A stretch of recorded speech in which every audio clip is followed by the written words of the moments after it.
জলঢাকা নদীর বাঁক নির্মাণে অনিয়মের অভিযোগ, সেচ দপ্তরে বিক্ষোভ। দীর্ঘ প্রতীক্ষার পর শুরু হওয়া জলঢাকা নদীর বাঁধ নির্মাণ কাজে ব্যাপক অনিয়মের অভিযোগ তুলে আজ সেচ দপ্তরে বিক্ষোভ প্রদর্শন করলেন এলাকার বাসিন্দারা।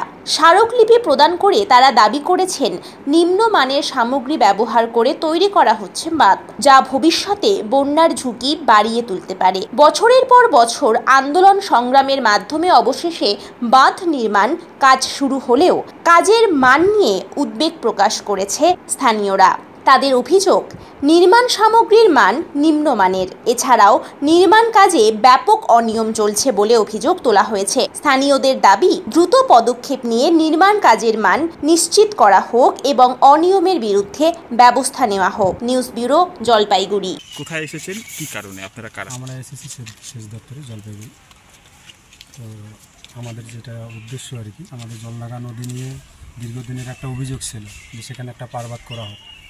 তো বর্তমানে পারবাদের কাজ শুরু হয়েছে মার্চের দিকে।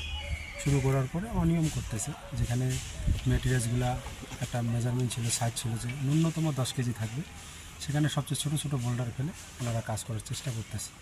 এটারই প্রতিবাদে আজকে আমরা অফিসে এসেছি। আপনারা কারা মূলত? আমরা দক্ষিণ আলতা গ্রাম, জলঢাকা বাবুরমারি টিজিপি থেকে এসেছি। এলাকার বাসিন্দারা? এলাকার ভূমিরক্ষা কমিটির তরফ থেকে। মানে দীর্ঘ বছর পর কাজ হওয়ার পরও কি অনিয়ম হচ্ছে কাজের? কাজের কোয়ালিটি খারাপ?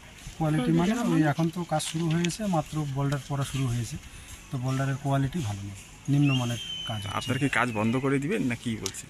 না, আমরা তো কাজ বন্ধ করার উদ্দেশ্য নেই, আমাদের কাজটা নিয়েই কথা। দীর্ঘদিনে যেহেতু অভিযোগ ছিল, দীর্ঘ 2.5 বছর ধরে আমরা লড়াই করতেছি একটা ভূমিরক্ষা কমিটির মাধ্যম দিয়ে। তো সেটা আমাদের আজকে সফলতা আসলো 2024 সালে। আমরা আশা করতেছি কাজটা যেন ভালোভাবে সুষ্ঠুভাবে